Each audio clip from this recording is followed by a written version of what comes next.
사람이 하나님의 뜻과 섭리를 이해한다는 것은 쉽지 않습니다.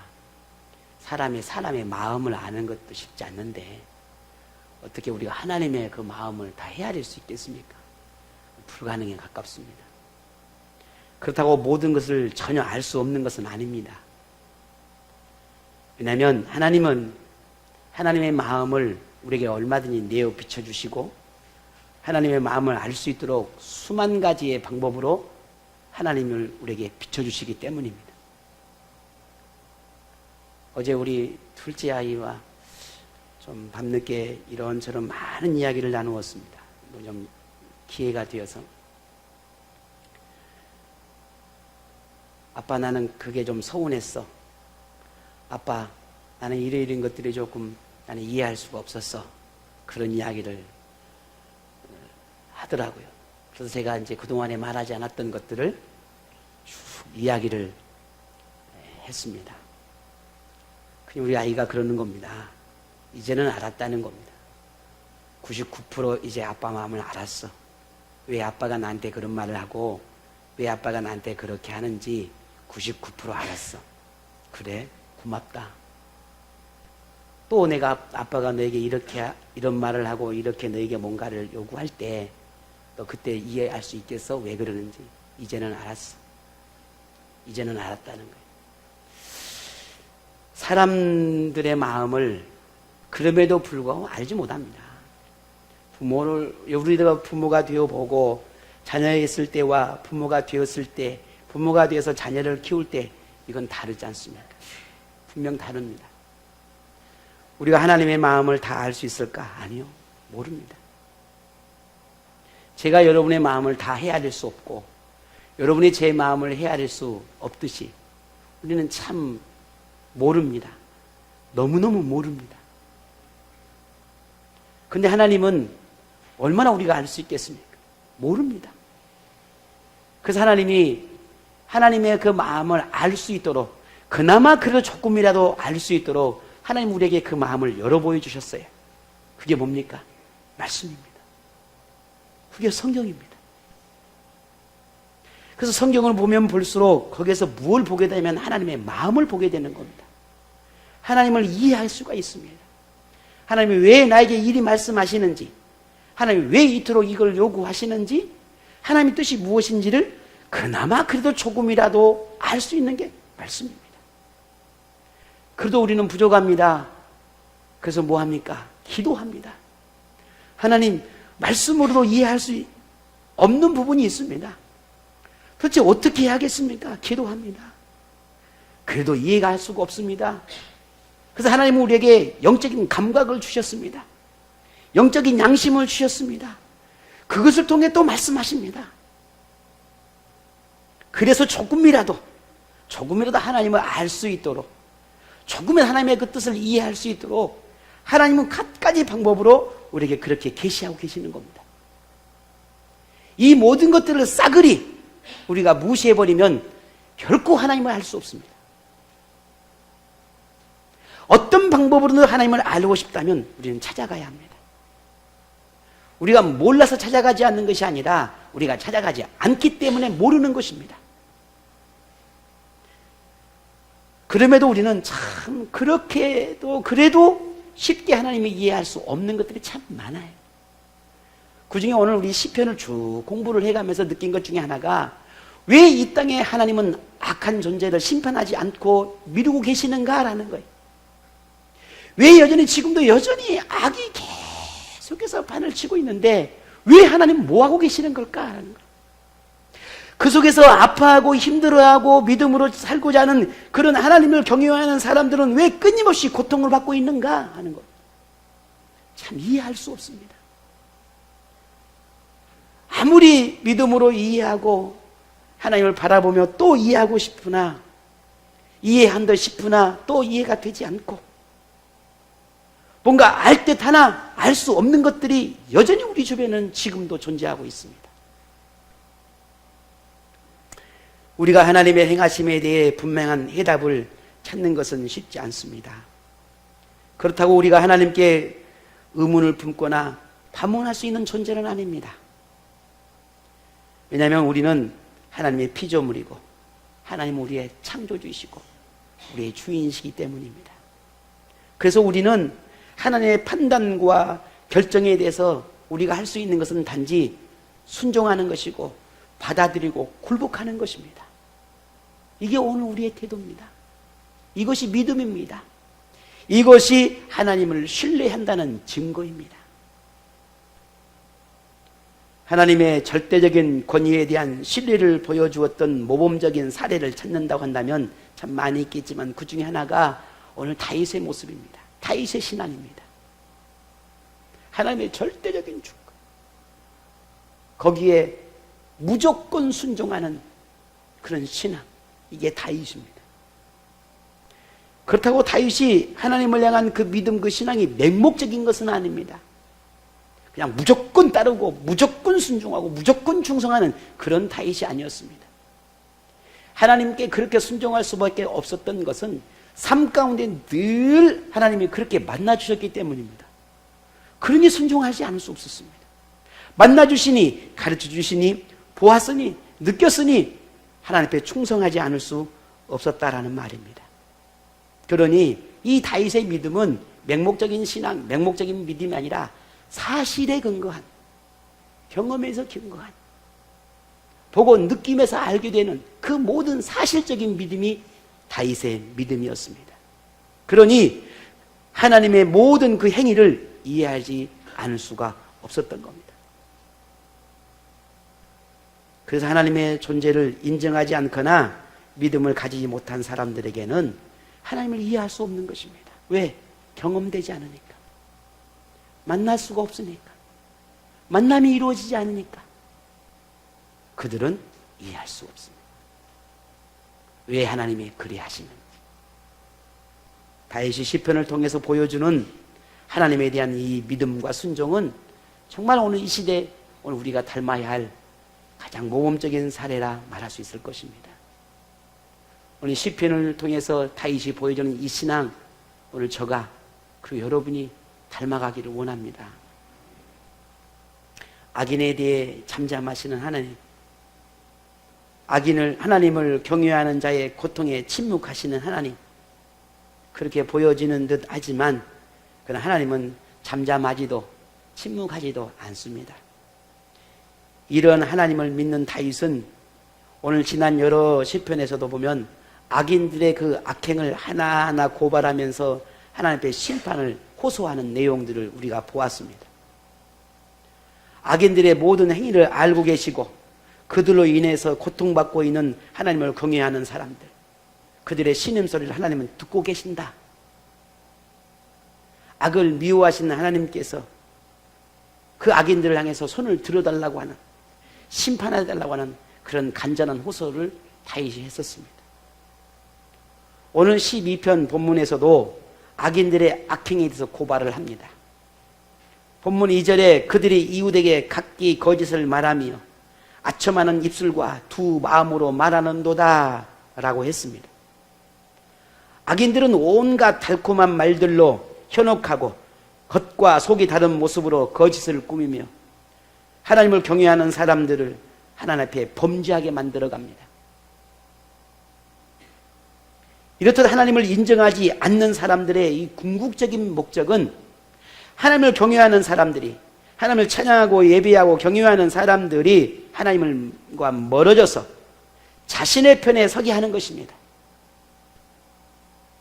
이게 하나님을 모르는 사람들의 목적입니다. 그래서 우리가 정말 주시해야 될 게 뭐냐? 사실은 내게 보여지는 그 사람이나 혹은 환경이 아니라 보이지 않는 어둠의 영입니다. 세상을 잡고 있는, 하나님을 인정하지 않는 그들의 영혼을 붙잡고 있는 이 어둠의 영을 볼 수 있어야 합니다. 우리가 그 사람에게 지는 것은 그 사람에게 지는 것이 아니라 어둠의 영에게 지는 것입니다. 내가 환경에 지는 것은 그 환경이 나를 이기는 것이 아니라 내가 어둠의 영에게 지는 것입니다. 사단에게 지는 것이란 말입니다. 그럼에도 불구하고 우리는 늘 이런 말을 합니다. 사람과 환경을 탓합니다. 아닙니다. 어둠의 영입니다. 이걸 볼 수 있어야 합니다. 사탄을 볼 수 있어야 합니다. 그래야 우리가 이 영적인 싸움을 어떻게 싸워야 되는지를 알게 되는 것입니다. 그 사람과의 싸움이 아니라, 환경과의 싸움이 아니라 사단과의 싸움인 것입니다. 세상이 천조막해져 가고 온갖 거짓과 욕망으로 뒤덮여져서 타락의 길로 치닫고 있다라고 하는 것을 아니다 라고 말할 사람이 몇이나 되겠습니까? 여전히 최근에 오늘도 집사님 나라와 민족을 위해서 기도했습니다만 참 그런 것 같습니다. 여전히 권력과 돈을 가지고 있는 자들은 항상 법도 피해가고 세상을 이깁니다. 가난하고 힘없는 사람은 작은 것에도 무너지고 힘들어하고 고통을 받지요. 참 이건 어쩔 수 없나 봅니다. 과거에 한때 무전, 유죄, 유전, 무죄 얼마나 많이 외쳤던 시대가 있었습니까? 지금 많이 좋아졌다고 하지만 꼭 그런 것만 아닌 듯 싶습니다. 참 이런 험한 세상에 우리가 어떻게 살아갈 수 있을까? 과거보다 신앙의 자유함은 더 좋아졌지만 오히려 그 자유함이 영적 세간에 부정적인 영향이 더 커져가고 있습니다. 어렵고 힘들고 아파할 때는 하나님께 붙잡고 그렇게 하나님 앞에 나아가를 갈망했습니다. 좀 더 편안해지고 안락해지고 문제가 해결되어지니 이제는 그 하나님을 붙잡고자 하는 그 간절한 고백들이, 갈망함들이 이제는 자유함으로, 방탕함으로 변해가고 있습니다. 악이 더 높임을 받고 더 인정받는 반면 선은 나약하고 무능함으로 여겨지는 그런 시대입니다. 착함은 바보 취급받고 교활함은 인정받고 있습니다. 옳은 길을 가는 사람들은 외롭고 적당한 타협과 세상과의 조화를 이루는 사람은 즐겁고 행복해합니다. 술수에 능한 사람은 부유해지고 정직한 사람은 가난합니다. 그래서일까요? 너도 나도 할 것 없이 선과 옳음을 선택하기보다는, 하나님을 선택하기보다는 자신의 유익과 자신의 안위를 위한 선택하는 것을 주저하지 않습니다. 다윗은 이런 시대를 보았습니다. 다윗의 눈앞에 펼쳐져 있는 그 시대가 어떤 시대인지를 보았습니다. 그래서 이렇게 말합니다. 본문 8절에 비열함이 인생 중에 높임을 받은 때에 악인들이 곳곳에서 날뛰는도다.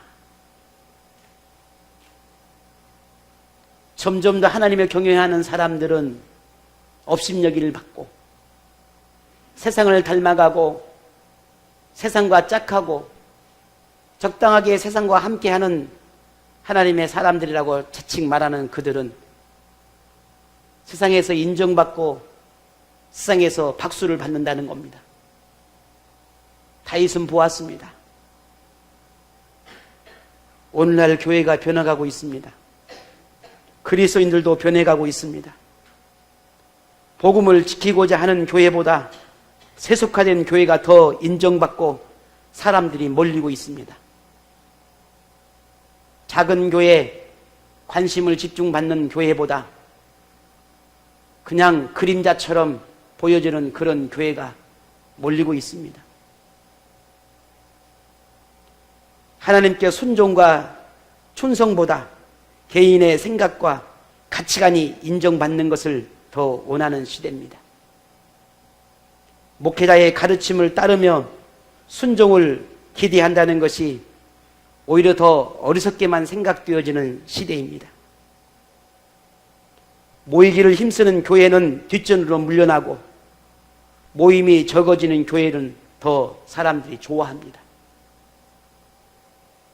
오직 은혜를 외치며 믿음으로 살고자 하는 그리스도인보다는 시대의 요청에 맞추어 종교인으로 살고자 하는 사람들이 더 많아지고 있습니다. 말씀의 원칙과 본질을 지키어 행하기보다는 자신의 방식과 가치관을 따라 신앙의 행위를 하려고 하는 이들이 많아지는 시대입니다. 자기 희생과 헌신적 신앙보다 더부살이로 그림자처럼 신앙생활을 하고자 하는 이들이 많아지고 있습니다. 그런데 더욱 안타까운 것은 그러한 신앙생활을 점점 동경하고 있다는 사실입니다. 그리고 그들을 닮아가는 신앙이 마치 바이러스처럼 퍼지고 있다는 겁니다. 저는 여러분에게 좀 어리석고 원래 어리석습니다. 원래 무식합니다. 그렇게 많은 것을 알고 있지도 못합니다. 어쩌면 여러분보다 훨씬 더 신앙적인 면에서 말씀적인 면에서 부족할는지도 모릅니다. 하지만 분명한 것은 이 시대에 하나님이 원하시는 신앙인 도대체 뭘까? 이 시대에 하나님께서 원하시는 교회는 뭘까? 이 시대에 정말 하나님이 원하시는 하나님의 종은 누굴까? 하나님이 원하시는 하나님의 백성들은 누굴까? 라고 하는 고민은 수없이 많이 합니다. 우리 교회는 어떤 교회가 되어야 할까? 어리석고 부족한 저지만 저와 함께하는 신앙을 하는 우리 믿음의 성도들은 어떤 신앙을 살아내야 할까? 하나님이 원하시는 믿음은 어떤 믿음일까? 수없이 기도하고 수없이 묻고 수없이 그 답을 찾아가고 싶어 합니다.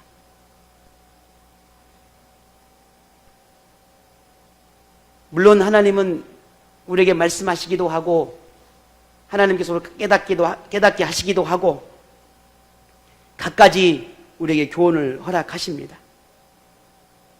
이러한 시대에 수없이 외치고 부르짖고 구하지만 이 세상의 흐름 속에서 변화해가는 이 흐름 속에서 감당하기가 결코 쉽지 않습니다. 다윗은 이러한 시대를 예측이라도 했을까요? 이렇게 말합니다. 본문 1절에 여호와여 도와주소서. 경건한 자가 끊어지며 충실한 자들이 인생 중에 없어지나이다. 여호와여 하나님이여 도와주십시오. 하나님이여 도와주십시오. 하나님을 경외하는 자가 끊어지고 하나님 말씀 앞에 충성하는 자들이 점점 없어지고 있습니다. 하나님 도와주십시오.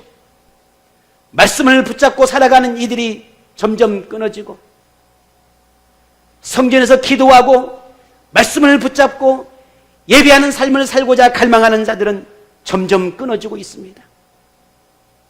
하나님의 성전을 찾고 부르짖는 이들이 점점 끊어지고 있습니다. 하나님 도와주십시오. 악인들의 힘이 더욱 거세지고 악인들로 인하여 하나님을 경외하는 이들이 점점 사라지고 있음에 대한 안타까움의 호소입니다. 악인들의 영향력은 더 커져만 가고 세상의 바람은 점점 거세지고 감당할 수 없을 만큼의 거센 회오리들이 몰려오고 교회를 그리스도인들을 뒤집어 엎고 있습니다. 나도 모르는 사이에 내가 느끼지도 못한 사이에 금세 내 곁에 와 나를 물들어 버리고 있습니다. 정신도 차리기도 전에 미처 알기도 전에 나는 세속화되어 있고 나는 변해 있고 나는 세상을 닮아가 있습니다. 그런 세상을 바라보며 다윗이 말합니다. 하나님이여 도와주십시오. 하나님 도와주십시오.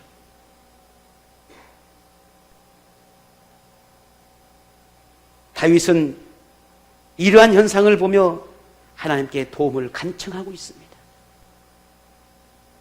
그런데 이러한 현상이 다윗 눈앞에서만 일어나는 것은 아닙니다. 바로 지금, 놀랍게도 지금 우리의 삶의 현장에서, 우리가 살아가는 나의 삶의 곳, 내가 살아가는 그곳에서, 그리고 나에게서 오늘 이 외침이 나를 향해 외치고 있다는 사실입니다. 하나님께 붙들려 사는 사람, 하나님의 말씀에 충성하는 사람, 오직 믿음으로 살고자 세상과 맞서 싸우는 사람, 그런 사람들이 점점 사라져가고 있는 것을 바라보며 탄식하고 부르짖는 이 다윗의 심정이 오늘 여러분에게는 어떻게 느껴지십니까?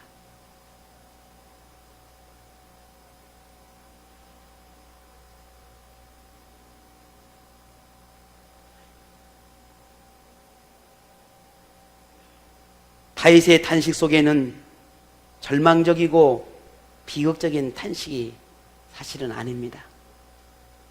이 다윗의 간절한 부르짖음 속에서는 여호와여, 하나님이여 도와주소서 라고 하는 이 외침 속에는 절망이 아니라, 희망이 없다라고 하는 것이 아니라 오히려 거기에 희망을 찾고 있습니다.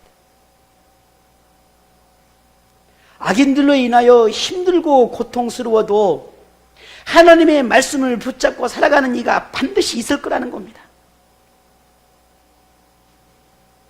그들에게 하나님께서 희망이 되어주시기를, 그 아프고 힘들어하는 그들에게 하나님께서 희망이 되어주시기를 강구하고 있는 것입니다.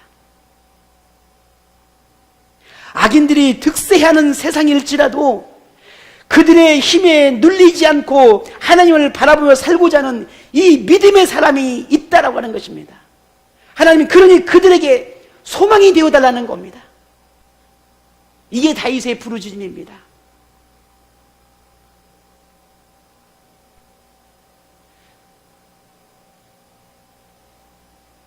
저는 우리 생명나무 공동체가 하나님께서 주시는 이 교회를 통해서 나름 꿈꾸는 교회가 있었습니다. 소망하고 바라며 그렇게 간절히 하나님께 부르짖는 꿈같은 교회가 제 안에 있었습니다. 어찌되었든 하나님의 뜻이 어디에 있는지, 그 꿈을 하나님께서 언제 이루어 주실지, 오늘 저와 여러분을 통해 분명 그 꿈을 이루어가게 하실 것인데, 그 꿈이 언제 이루어질지 저는 알 수는 없습니다. 그러나 하나님이 기뻐하시고 하나님이 원하시는 것이라면 분명히 이루어 주시리라 그리 믿습니다. 하나님께 간절히 부르짖는 이 다윗의 간절한 소망은 그토록 믿음을 향해 살아가는 그들을 향해 하나님의 도움이 되어달라고 하는, 아니 그들이 분명히 있으니, 세상 속에 그들이 있으니 하나님은 그들이 더 이상 지치지 않도록 그들의 힘이 되어달라고 하는 간절한 다윗의 부르짖음이었다는 말입니다. 다윗이 이토록 희망의 기도를 드릴 수 있는 것은 하나님이 어떤 분인지를 다윗이 믿기 때문입니다. 알고 있기 때문입니다. 지난 모든 본문 속에서도 항상 반복되어오는 말씀이 무엇입니까? 하나님은 하나님을 경외하는 자들의 편이라는 사실입니다.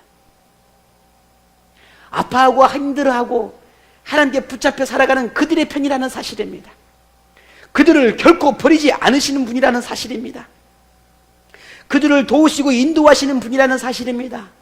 그들의 피난처가 되고 도움자가 된다는 사실입니다. 이걸 믿기 때문에 또 부르짖는 겁니다. 하나님 도와주십시오. 하나님 도와주십시오.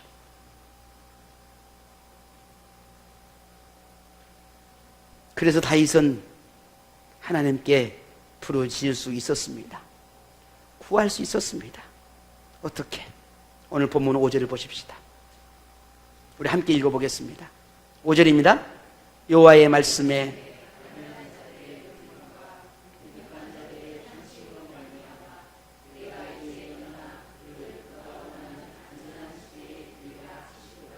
아멘. 더 이상 하나님을 경외하는 자가 고통 속에 있음을 그대로 보고만 있지 않을 것이라는 말입니다. 그들의 탄식 소리를 들었으니 더 이상 참지 않으시겠다는 말씀입니다. 그들의 아픔을 알고 있으니 두고만 보지 않겠다는 겁니다. 그들의 절규를 들었으니 내가 가만히 있지 않겠다는 겁니다. 그들의 소원대로 더 이상 핍박이 없도록, 아픔과 고통이 없도록 그들을 안전한 곳으로 옮겨주시겠다라고 하는 약속의 말씀입니다. 다윗은 이어 이 하나님의 약속의 말씀이 결코 변질되거나 변하지 않고 반드시 지켜주겠다라고 하는 그 약속의 말씀을 이렇게 표현했습니다. 어떻게? 본문 6절에 보니 여호와의 말씀은 순결하며 흑도관 위에 7번 단련한 은같도다 라고 했습니다. 그러니 믿어라. 하나님의 말씀은 결코 바뀌지 않는다. 하나님의 약속의 말씀은 결코 바뀌지 않는다 라고 하는 확신을 우리에게 허락하고 있습니다. 믿음의 선한 싸움을 싸우다 얻은 상처가 여러분 있습니까? 싸워야 상처가 나지요. 그렇죠? 싸워야 상처가 나는 겁니다. 하나님이 그 상처를 만지시고 치료해 주시기를 축복합니다. 믿음으로 살고자 세상 것을 포기하고 내려놓은 것이 있으십니까? 저는 오늘 여러분에게 하나님의 이름으로 그 내려놓고 포기한 그 모든 것보다 더 귀하고 더 아름다운 것들로 채워지기를 축복합니다. 세상의 유혹에 견디고 인내하며 맞서고 있습니까? 하나님의 기쁨이 되고자 영적 생활로 매진하고 있습니까? 저는 오늘 여러분에게 하나님의 위로와 평강이 있기를 축복합니다. 하나님은 그런 분이십니다. 그래서 오늘 우리에게 이렇게 약속하십니다. 7절을 다 같이 읽겠습니다. 여호와여 그들을 지키사 이 세대로부터 영원까지 보존하시리이다. 아멘. 이 말씀 믿으십니까? 하나님은 거짓이 없으시고 불의가 없으시니 하나님을 경외하는 자를 영원히 지키시겠다라고 하는 이 약속의 말씀, 이 약속의 말씀을 반드시 지키실 것을 믿습니다. 하나님을 경외하는 이에게 영원히 단지 이 한순간, 이 순간만이 아니라 영원히 보호자가 되어주시겠다라고 하는 이 약속의 말씀이 오늘 저와 여러분에게 임하기를 축복합니다. 자, 그렇다면 하나님의 약속의 말씀이 우리에게 이루어짐을 경험하기 위해서라면 우리는 어떻게 하겠습니까? 저 사람은 저분은 저렇게 믿음 안에 살며 힘들고 어려워도 승리의 삶을 살아가는데 나는 왜 그럴까? 여러분 그런 생각 해보지 않으셨습니까? 왜 나는 저런 하나님을 경험하지 못하는 걸까? 나는 왜 저런 하나님을 만나지 못할까? 혹시 이런 참 욕심이죠. 이런 좋은 욕심은 가지셔야 돼요. 괜찮아. 이 정도면 됐지. 얼마나 더. 이거 이 정도 좋아. 그 아니라 하나님, 나도 저런 하나님, 나도 느끼고 알고 경험하게 해주십시오. 내 영혼을 열고 내 심령을 열어, 내 눈을 열어, 내 귀를 열어 하나님 보게 해주십시오. 이게 우리의 믿음이 되어야 합니다. 저 사람은 저렇게 하나님의 능력들을 경험하고 선포하고 자랑하는데 하나님 나는 아직도 어린아이 같습니다. 나도 성숙한 믿음으로 자라고 싶고 나도 저들처럼 강력한 믿음으로 세상 살고 싶습니다. 하나님 나도 경험하고 싶습니다. 나도 만나고 싶습니다. 이 갈망함이 우리에게 일어나야 합니다. 믿음을 지키고 선한 길을 가기를 멈추지 않아야 합니다. 그래야 볼 수 있습니다. 그래야 만날 수 있습니다. 하나님이 기뻐하시는 믿음의 길을 꿋꿋하게 그 길을 가야 합니다. 그래야 경험할 수 있습니다. 세상의 거짓말과 속임수에 굴복하지 않고 영적인 생활을 더욱 사모해야 합니다. 하나님이 좋아하시는 것, 하나님이 기뻐하시는 것을 선택하며 주저함이 없어야 합니다. 세상은 우리가 생각하는 것보다 훨씬 더 강력한 힘과 교묘함으로 우리를 유혹합니다. 우리가 견뎌낼 수 없습니다. 우리는 결코 이겨낼 수 없습니다. 이겼다 하나 금세 무너지고 또 무너지는 게 우리입니다. 어떻게 이겨낼 수 있겠습니까? 그 교만을 어떻게 구분해낼 수 있겠습니까? 오늘 우리가 그런 세상과 맞서서 이길 수 있는 것은 오직 하나, 하나님을 향한 믿음입니다. 하나님을 경외해야 하는 죄를 지키시고 보호하시겠다라고 하는 이 약속의 말씀을 믿는, 이 약속의 말씀을 신뢰하는 그 믿음이 없이는 우리는 세상을 이길 수 없습니다. 그러니 자꾸 환경에, 상황에, 그곳에 우리를 자신들을 내몰아가는 것입니다. 이러니 어쩔 수 없고 저러니 안 되고 이러니 힘들고, 다 힘들죠. 다 힘듭니다. 우리는 그렇게 살아갈 수밖에 없습니다. 그러나 오늘 우리에게 주시는 이 약속의 말씀을 믿는 믿음이 있다면 우리는 이겨낼 수 있습니다. 여러분이 이겨낼 수 있습니다. 분명히 말씀합니다. 요한복음 1서 5장 4절에 무릇 하나님께로부터 난 자마다 하나님의 자녀라면, 하나님을 붙잡는 사람이라면 세상을 이기느니라. 하나님의 말씀을 붙잡는 사람이라면 세상을 이기느니라. 세상을 이기는 승리는 이것이니 오직 뭐다? 믿음이다. 우리의 믿음이다. 믿음을 굳건하게 지키는 하나님의 사람들이 줄어들고 있는 시대, 점점 교회가 비워져 가고 있습니다. 자리가 텅텅 비어갑니다. 큰 교회는 워낙 크니까 표시가 안 날 뿐이에요. 비어가고 있습니다.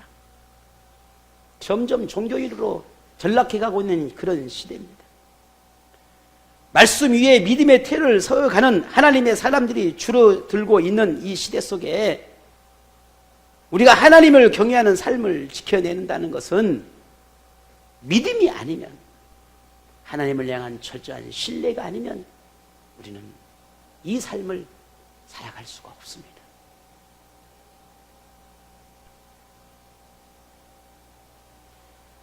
신앙생활을 변질시키고 탈선하게 하는 세상의 풍습과 사탄의 유혹으로부터 승리하려는 비결은 오직 하나님을 경외하는 무엇이다? 믿음이다. 세상을 이길 수 있는 비결은 오직 하나입니다. 무엇이다고요? 믿음. 말씀을 붙잡는 믿음. 하나님께서 말씀하셨으니 그 말씀이 내게 이루어질 줄 믿습니다 라고 하는 이 믿음, 이 믿음이 아니면 우리는 세상을 대적할 수가 없습니다. 분명 말씀합니다. 히브리서 6장에 11장 6절에 믿음이 없이는 하나님을 기쁘게 하지 못하나니 하나님께 나아가는 자는 반드시 그가 계신 것과 하나님이 계시는 것과 하나님이 나와 함께 하시는 것과 하나님이 나의 삶의 현장에 계시는 것과 하나님이 나를 바라보고 계시는 것과 하나님이 나의 보호자가 되어 주신다라고 말씀하시는 것과 지금 이곳에 하나님이 계시는 것과 또한 그가 자기를 찾는 사람, 하나님을 찾는 자에게, 하나님을 믿고 의지하는 자에게, 하나님을 향해 믿음으로 살아가는 자에게 주시는 무엇을? 상 주시는, 보상해 주시는 것을 그 보상해 주시는 분이라는 사실을 믿는 그 믿음이어야만 우리는 하나님을 기쁘게 할 수 있다 했습니다.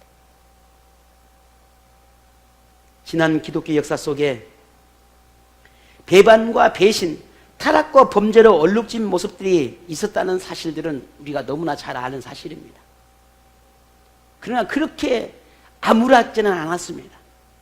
어둡고 암울한 역사가 있었지만 그럼에도 불구하고 그 속에서 보석처럼 빛나고 세상이 감당할 수 없는 믿음의 삶을 살았던 수많은 그리스도인들, 수많은 하나님의 사람들이 있었습니다. 아무리 우리가 세상이 어둡다고 말하고 교회가 어둡다고 말하고 희망이 없다고 말하고 모든 사람이 다 타락했다고 말해도 그렇지 않습니다. 반드시 그 속에 하나님이 예비해 놓으신 하나님의 사람이 있었습니다. 그 속에 다시 등불을 밝히고 세상을 밝히는 믿음의 사람이 있었습니다. 오늘 저와 여러분이, 우리 교회가 그런 사람 되었으면 좋겠습니다. 지금도 우리 주변은 우리가 생각하는 것보다 훨씬 더 많은 하나님의 뜻을 쫓아 살아가는 사람들이 정말 많습니다. 훨씬 많습니다. 오늘 저보다 훨씬 더 강력한 믿음을 가지고 저보다 훨씬 더 능력 있게 목회를 하는 목사님들이 전 세계 수를 셀 수가 없습니다. 오늘 저와 여러분보다 훨씬 더 강력한 믿음을 가지고 하나님 앞에 칭찬받을 만한 충분한 조건을 가지고 세상을 조이락펴락하는 믿음의 사람들이 훨씬 많습니다. 내가 정말 잘 믿는 것 같고 내가 정말 열정과 뜨거움을 가지고 세상을 살아가는 것 같아도 우리는 아무것도 아닙니다. 목숨을 내어놓고 복음을 위해 살아가는 사람이 수를 헤아릴 수 없을 만큼 많습니다. 지금도 하나님의 반대편에 서 있는 사람들과 싸우고 맞서고 양보하지 못하고 타협하지 않고 죽게 하면 살기로 믿음 안에 성전을 찾고 기도하고 부르짖는 사람들이 얼마나 많은지 모릅니다. 저는 하나님이 그들을 통해서 이 세상을 보호하고 있다고 믿습니다. 그들을 통해서 이 전 세계 하나님의 교회를 보호하고 있다고 믿습니다. 그들이 사라져버리면, 그들의 기도가 끊어버리면, 그들의 부르짖음이 사라져버리면 어쩌면 그때가 주님이 오실 날이 아닐까요? 우리가 게으름 피울 때가 아닙니다. 대충 썬데이 크리스찬으로 살아갈 때가 아닙니다. 주님 오실 날이 가까워지고 있습니다.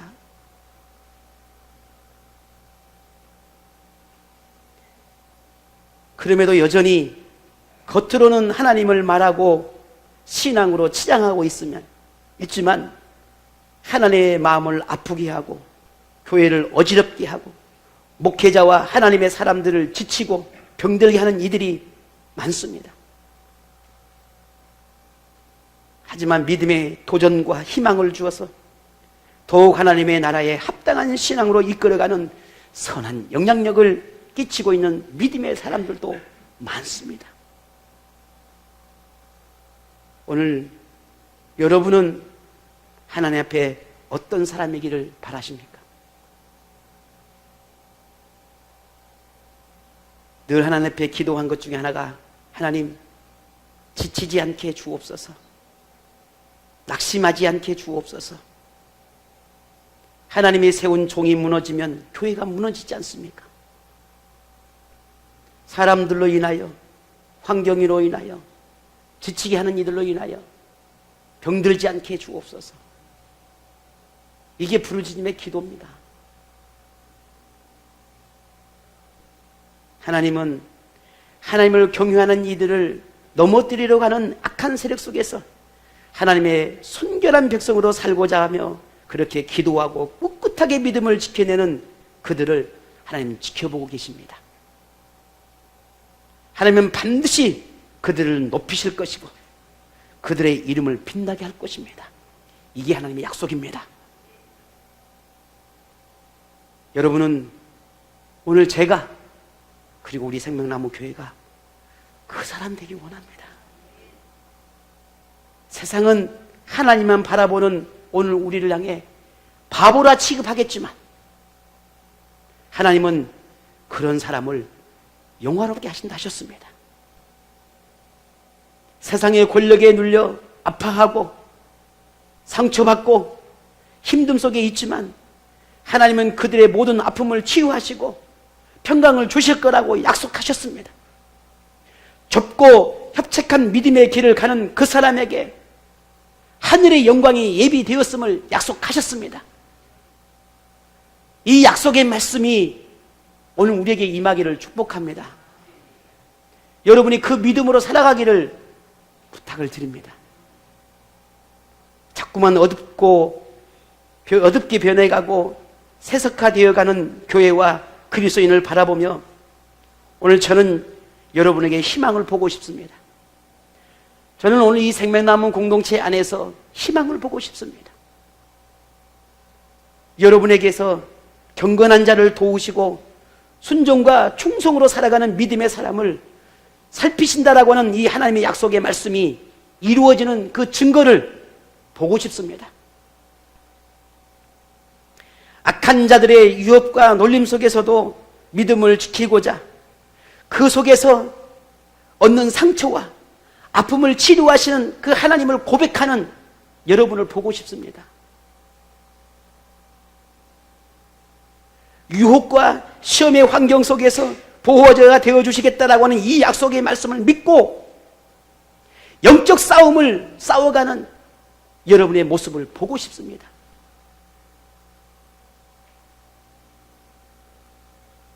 그래서 여러분을 보고 주변 사람들이 우리 옆에 있는 믿음의 지체들이 희망을 보고 도전을 받고 하나님을 향한 열정을 품어내고 세상을 신바람나게 살아가고 믿음이 승리한다라고 하는 것을 보여줄 수 있는 그런 하나님 앞에와 사람들 앞에 칭찬받고 사랑받는 그런 하나님의 사람, 그 사람이 오늘 여러분이기를 원합니다. 오늘 여러분에게서 그 모습을 보고 싶습니다. 하나님의 말씀을 무시되어져 가는 세상, 점점 나밖에 모르는 세상, 점점 편리와 편안함을 쫓아가는 신앙을 살아가는 사람들, 이 속에서 오늘 우리가 동요되지 말고 조금 견디고 조금만 참고 조금 더 기도하고 조금 더 말씀을 붙잡고 지치고 피곤하고 힘들고 정말 아프고 쓰라리겠지만 그럼에도 우리가 믿음으로 살고 싶고 하나님 붙잡고 살고 싶고 하나님의 영광을 위해 살고 싶고 내게 맡긴 사명 감당하며 내게 맡긴 직분 감당하며 내게 주어진 책임을 다하며 그렇게 믿음으로 살고 싶어 기도하고 그렇게 하나님의 붙잡는 우리 생명나무 모든 지체들이 되어지기를 소망합니다. 그런 교회가 인정받고 그런 교회가 칭찬받는다는 사실들을 나는 우리 생명나무 교회가 그렇게 만들어갔으면 좋겠습니다. 우리가 함께 그렇게 만들어 가십시다. 우리가 함께 그렇게 꿈을 꾸십시다. 우리가 함께 그렇게 기도하십시다.